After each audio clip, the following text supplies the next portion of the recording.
Pada 17 April 2025, panas muncul di konsol radar Houthi di Yaman Barat, cepat, tinggi, dan nyaris senyap. Mereka mengira itu hanyalah pesawat tanpa awak biasa dan meluncurkan 2 rudal Skiat untuk intersepsi rutin. Tapi malam itu mereka tidak mengincar MQ-9 Reaper.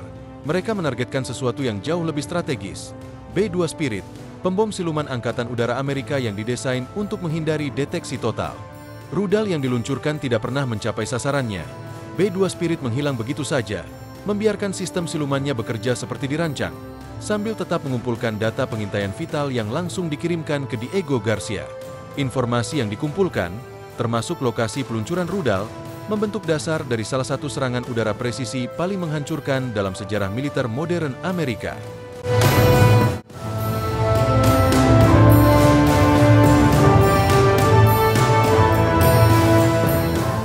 Dalam waktu kurang dari 15 menit, situs peluncuran Houthi di sekitar Al-Huda dihancurkan menggunakan GBU-57 dan JDAM, diikuti oleh gelombang serangan udara dari kapal induk dan kapal perusak, termasuk rudal jelajah Tomahawk dan bom bunker booster yang menghancurkan pusat logistik, simpul komunikasi, serta terminal bahan bakar di Rosisa, sebuah fasilitas yang selama ini dianggap aman karena dianggap sipil.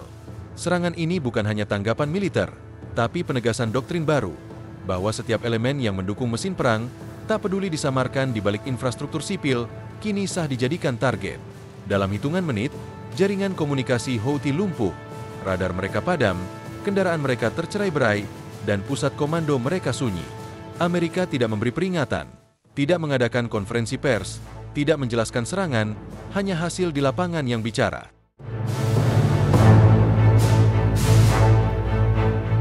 Serangan ini tidak hanya menandai respons atas satu kesalahan tembak, tetapi juga meredefinisi seluruh medan konflik di Laut Merah. B-2 Spirit, dengan keberadaan yang hampir tidak terdeteksi, telah melakukan lebih dari sekadar menjatuhkan bom. Ia mengecat medan perang, menandai target, dan memimpin doktrin baru yang menjadikan keheningan sebagai ancaman paling nyata. Bagi dunia, khususnya aktor negara di wilayah itu, pesan Amerika sangat jelas. Tak ada lagi toleransi terhadap zona abu-abu. Serangan terhadap aset Amerika akan dijawab dengan presisi, kecepatan, dan tanpa kompromi. Warisan 17 April bukan hanya kehancuran Rosisa, melainkan pergeseran mendasar dalam cara Amerika memproyeksikan kekuatan dan menetapkan aturan keterlibatan yang tak lagi reaktif, melainkan proaktif dan menentukan tempo perang selanjutnya. Pasca serangan tersebut, dampaknya langsung terasa, tidak hanya di garis depan, tetapi juga di pusat-pusat komando regional dari Teheran hingga Damaskus. Para analis dan pengambil kebijakan di berbagai ibu kota segera menyadari bahwa Amerika Serikat telah menetapkan garis baru, bukan garis merah, tetapi garis transparan yang menunjukkan bahwa setiap aksi terhadap kepentingan strategisnya akan dijawab secara real-time dengan kekuatan yang terukur namun mematikan. Terminal Rosisa yang selama ini dianggap tak tersentuh, kini menjadi bukti bahwa tidak ada tempat yang aman bila digunakan untuk mendukung operasi militer. Dalam 24 jam, pasar energi global bergejolak, bukan karena volume minyak yang hilang, tetapi karena pesan politik dan militer yang ditandainya, bahwa Amerika kini tidak lagi bermain dalam batasan reaksi diplomatik yang lambat, melainkan dalam kerangka operasi militer presisi yang digerakkan data dan didukung oleh keunggulan teknologi.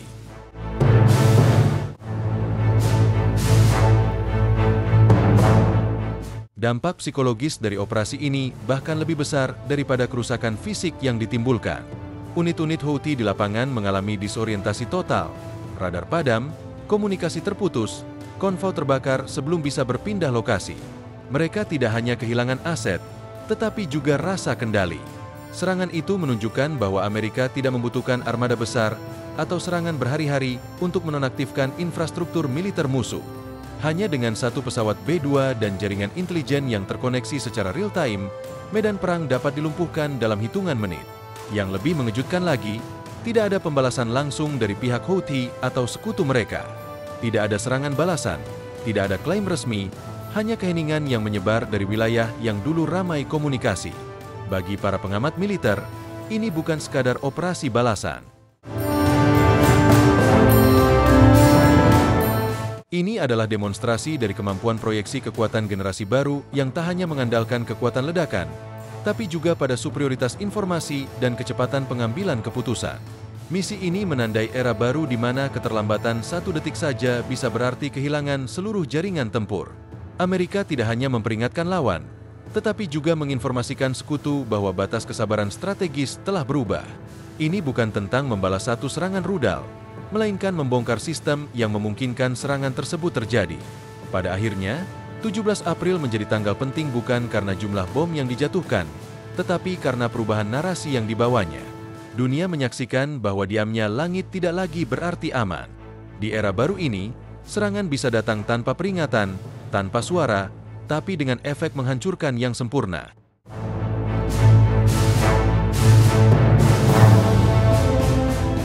Dan semua itu bisa dimulai dari satu kesalahan identifikasi radar. Maka, setelah hari itu, setiap radar yang aktif terlalu lama, setiap struktur yang tampak biasa tapi sedikit terlalu sunyi, dan setiap pergerakan logistik yang terlalu konsisten akan berada di bawah bayang-bayang baru, bayang-bayang B2 Spirit, yang mungkin tidak terlihat, tapi selalu ada, mengintai, dan siap menyerang sebelum ada yang sadar sedang diawasi. Efek jangka panjang dari serangan 17 April merambat jauh melampaui perbatasan Yaman. Di wilayah Timur Tengah, serangan itu menjadi katalis bagi pergeseran strategi militer dan perhitungan geopolitik dari berbagai aktor negara. Iran, yang selama ini menjadi pemasok utama senjata dan dukungan intelijen bagi Houthi, segera meningkatkan siaga pertahanan udaranya, menyadari bahwa Amerika kini bersedia menyerang target dengan nilai strategis tinggi tanpa harus melewati jalur peringatan diplomatik.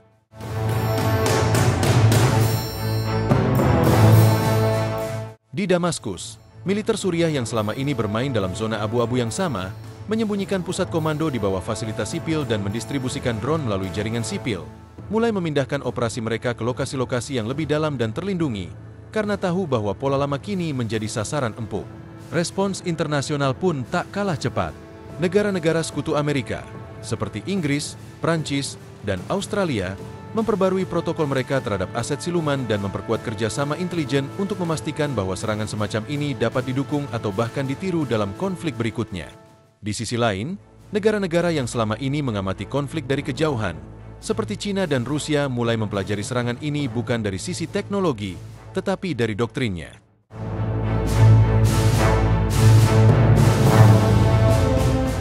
Kemampuan mengeksekusi kebijakan militer ofensif secara presisi dalam waktu sangat singkat, berdasarkan intelijen real-time, tanpa mengubah postur terbuka secara drastis. Ini adalah pelajaran tentang bagaimana kekuatan besar dapat bertindak tegas sambil tetap menjaga kendali diplomatik.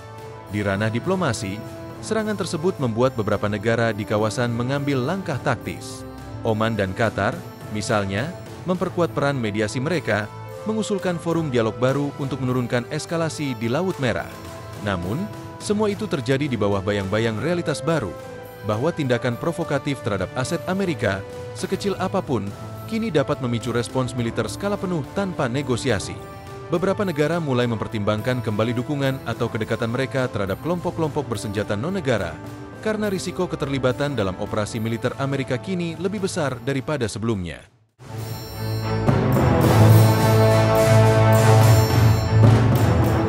Namun, mungkin yang paling signifikan adalah dampak psikologis jangka panjang terhadap kelompok Houthi itu sendiri.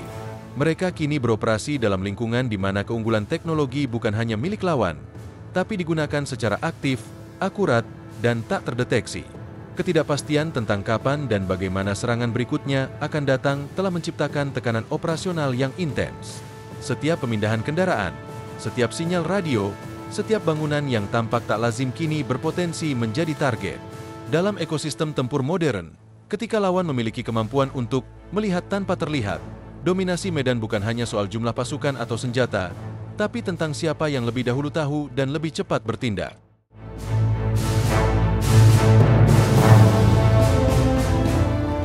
Dan itulah warisan sejati dari misi pada 17 April.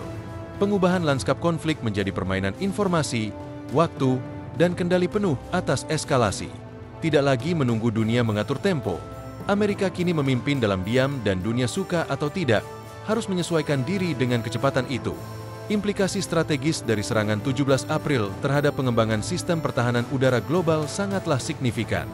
Negara-negara yang menyaksikan bagaimana dua rudal permukaan ke udara gagal mengunci dan menghancurkan sebuah B2 Spirit kini menghadapi kenyataan pahit bahwa sistem pertahanan konvensional, bahkan yang paling canggih sekalipun, belum cukup untuk menangani ancaman generasi kelima yang siluman dan terintegrasi secara digital.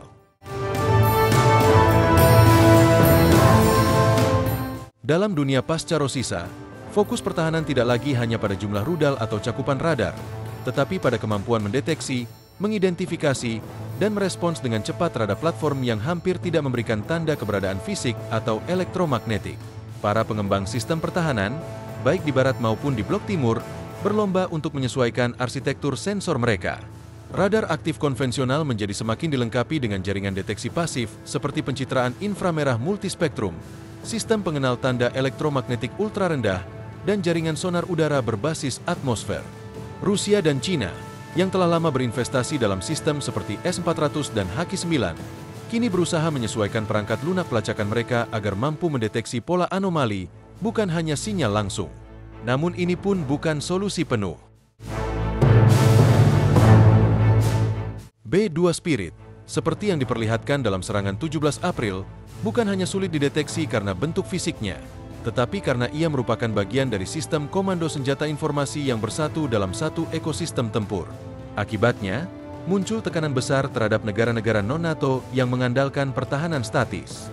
Mereka mulai menyadari bahwa baterai SAM, Surfactuaire Missile, statis, meski tersembunyi dan digerakkan, tetap dapat dilacak dan dihancurkan dalam hitungan menit jika dihadapkan pada lawan yang menguasai medan melalui penginderaan strategis seperti B-2 Spirit.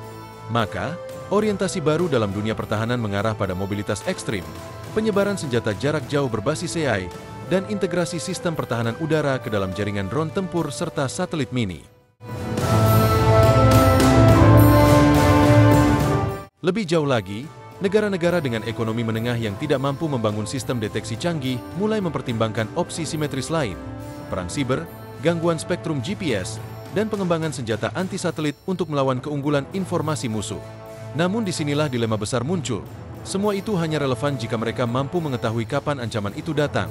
Dan pada 17 April, tidak satupun sistem diaman mampu menyadari bahwa mereka telah berada dalam lintasan serangan hingga ledakan pertama menghantam tanah. Singkatnya, insiden ini memaksa dunia untuk mengevaluasi kembali konsep pertahanan udara, dari menara rudal menjadi jaringan informasi. Di masa depan, bukan rudal tercepat yang menang, melainkan yang paling tahu lebih dulu, paling tenang dalam eksekusi, dan paling tidak terlihat sebelum menyerang.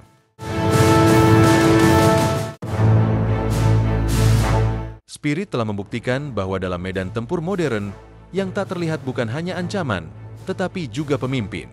Dampak teknologi serangan presisi 17 April terhadap aliansi militer dan distribusi kekuatan global sangat dalam dan sistemik. Kejadian ini tidak hanya memperlihatkan superioritas teknologi militer Amerika Serikat, tetapi juga menandai pergeseran paradigma dalam bagaimana kekuatan besar mengelola aliansi dan membentuk ulang keseimbangan geopolitik. Negara-negara sekutu Amerika kini melihat bahwa keterlibatan dalam jaringan pertahanan bersama, khususnya yang terhubung ke sistem pengintaian dan serangan presisi berbasis platform seperti B-2 Spirit, bukan lagi pilihan opsional, melainkan keharusan strategis untuk bertahan di era peperangan berbasis informasi. Aliansi seperti NATO kini terdorong untuk menyesuaikan doktrin operasionalnya.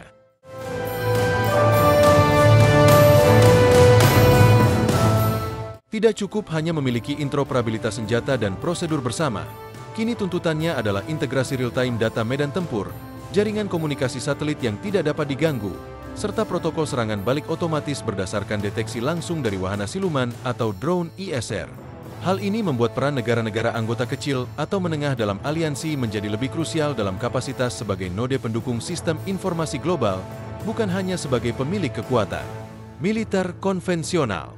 Mereka berlomba memperkuat sistem komando kontrol dan kemampuan pertahanan dunia maya mereka untuk tetap relevan dan terhubung dengan alur keputusan strategis pusat.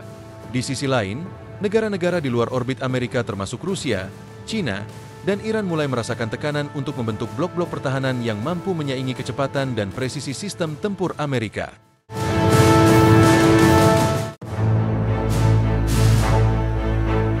Namun, fakta bahwa B-2 Spirit dapat beroperasi secara mandiri, menyerang, merekam, dan mengoordinasikan serangan susulan dalam hitungan menit, mengungkapkan kesenjangan teknologi yang masih sangat besar. Maka, upaya aliansi alternatif seperti Organisasi Kerjasama Shanghai, SCO, atau CSTO kini lebih fokus pada pengembangan sistem pertahanan terintegrasi yang berbasis pada AI, pengumpulan data spektrum penuh, dan pengembangan sistem sensor to shooter dalam model desentralisasi tinggi.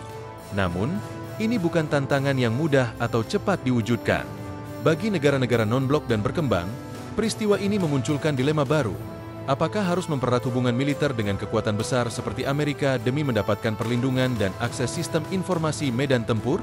Atau justru menghindari keterlibatan agar tidak menjadi target dalam konflik teknologi tinggi?